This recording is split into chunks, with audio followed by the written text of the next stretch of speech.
Hi there, my name is Erin and I'm in the Hip Recovery Program, and I'm here in the middle of my 6K walk, which would have been impossible for me to do 4 months ago.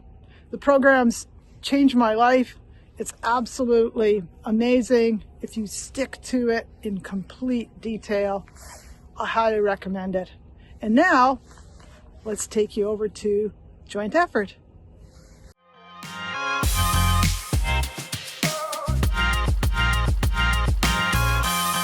How you doing? I'm good. Awesome. We like to welcome you to Joint Effort.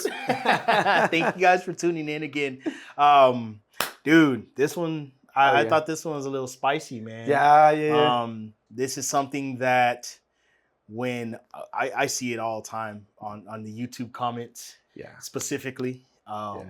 And every once in a while, I see it in the group as well, our community, for our group coaching, for the recovery coaching programs for knee arthritis, hip arthritis. I see this a lot. Yeah. Why do you want me to stop working out? Yeah. Why do you want me to stop? How dare you? Walking is like my main form of exercise. This is what I need. Yeah. and I'm gonna say this very lovingly, but if you have knee arthritis or hip arthritis, you should not be walking for exercise. I think Dr. David says it all the time, but we do as well. And the reason why is because it's just the return on the investment is going to be very low. Oh yeah, and let's put this out there now. Yeah. In these programs, we are gradually building you up to getting back to that walking for exercise. Weightlifting.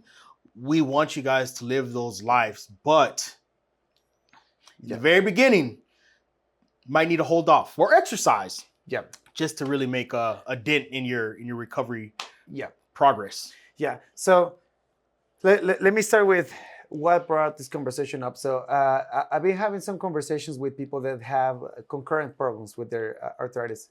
Either they are experiencing some natural, like progressive loss of muscle mass, which is sarcopenia, or they'll be experiencing some bone density loss. Could be osteopenia, could be advancing into osteoporosis, or they have cholesterol problems or type 2 diabetes.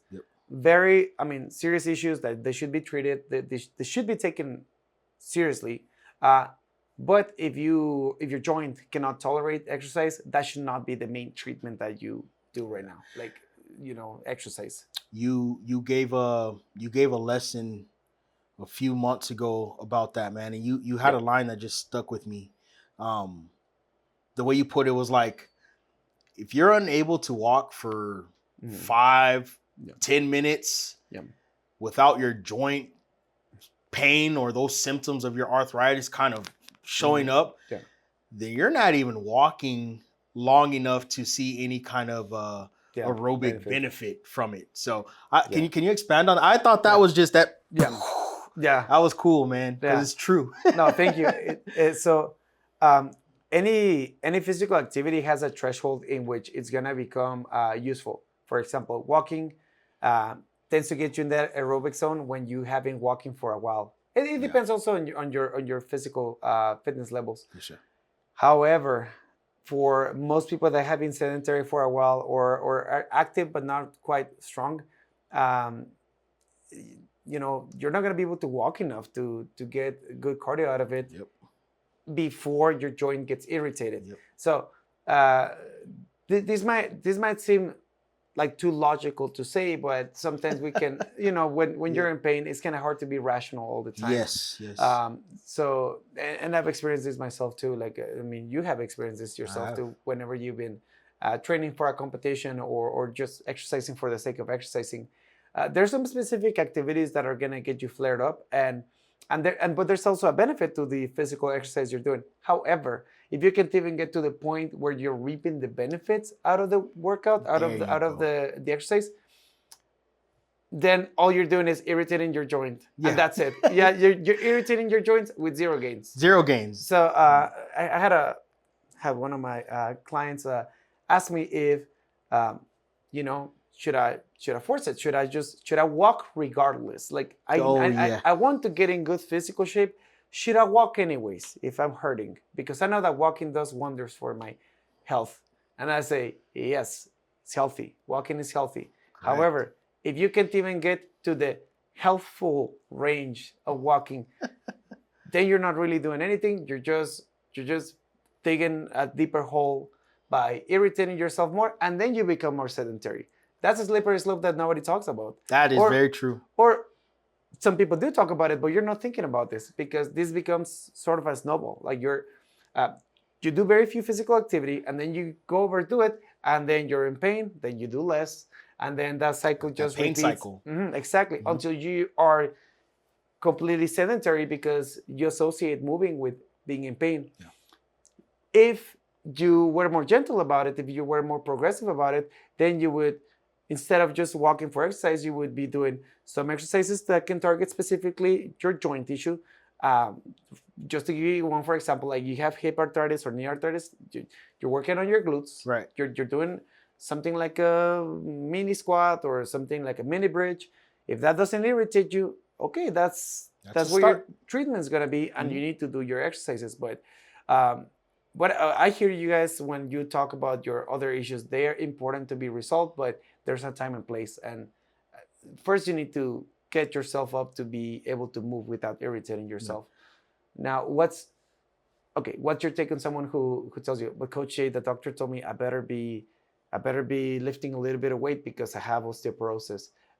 You have some clients that have these issues. So how did you approach it initially? Well, it's always hard. It's always hard because I feel that some people in the medical realm use very a nocebo, right? Yeah. Very negative words that impact your psyche very hard, right? Like, oh, if you don't do this today, you're going to die. Yeah. And let's be real, that sticks with you. Same thing with, hey, if you don't load this joint, you don't load those muscles or those bones, you're gonna start to lose it. Which can be a very real, focus for some people. Yep. But I say this, we talk a lot about load management, we talk about offloading. And so I think that if you are on one of our recovery programs, it is very well laid out. And I even think that if you're on the YouTube and you've been watching Dr. David enough, there's a lot of free gems he's giving you guys. But those that are on our recovery programs, you have 4 phases. And I just believe they're beautifully set up. So I think the quicker you offload, you let that joint calm, you let your pain and those symptoms start to dissipate, you're going to get in phase 2 where you're learning that muscle control. You're learning to use the muscles that we need to strengthen to help with the root problem of this situation. The muscular imbalance. We're really trying to strengthen your glutes, your lower abdominals, and your feet. So that way you're not just putting constant pressure on those overused muscles and just irritating the joint even more. So I think how I would approach it is talk about phase 1 like it's that is, you guys are looking for the magic phase 1. Because you're calming things down, you're feeling good, you're gaining confidence. So that way, when you do start doing your exercises or you're walking, you're using the proper muscles and you're able to really control the amount of irritation that you might run into down the line. Yeah, I hear them when if you're concerned, I'm as concerned as you are. Like that's the way that I put it out there. Like I don't want your bone density to drop down and for you to potentially fracture your bone. I also don't want you to develop so much sarcopenia that you have diabetes or that you don't have any kind of metabolic flexibility. I understand that there's a lot of issues that come with this. This is why, like you said, like the program is built out so that you're lifting weights at the end of the program. You're lifting weights a little earlier than that, but you get my point. You cannot really get into these periods where you're lifting weights if you get irritated from just walking around. Right. It's just, it's not very negotiable. Like you cannot negotiate with your body like that. Can you hurt can we be in pain when we are walking only and not when lifting weights? It doesn't really work that way. Yeah. So I hear you. It's like you said, like my concern is, okay, like if you're irritated, you have a concurrent problem, let's get you out of phase 1 quick. Yeah. Let's drop the ego a little bit. Let's exercise a little bit of humility. You've been walking with a cane because you think it looks more fashionable than crutches. Yeah. And if you want to go slow, by all means, just use a cane. But if you want to get out of phase one quick, get on some crutches. Yes. Like drop the ego. Like just do that, because your health is on the line, your well-being is on the line. And if you don't want to have a joint replacement, which is why most of you guys seek us out, then you better get to phase 3 and phase 4. Yes. You are absolutely right, but you're not going to be able to do that if you're irritated all the time. You know, I like to bring this up for my clients that are just concerned about movement.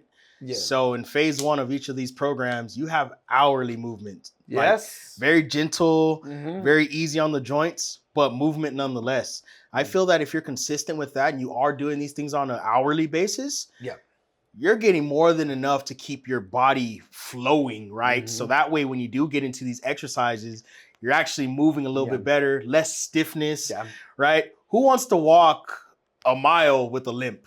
Exactly. That's you're just kind of feeding into that pain cycle, or even your confidence, because when you get done with that walk, you've been limping, you're building those compensation patterns, and it's just kind of going to be a little bit more difficult to fix that later on down the line. So cut it out right away. Try to just take it day by day, seriously. One thing you can do is, if you are on our programs, study ahead.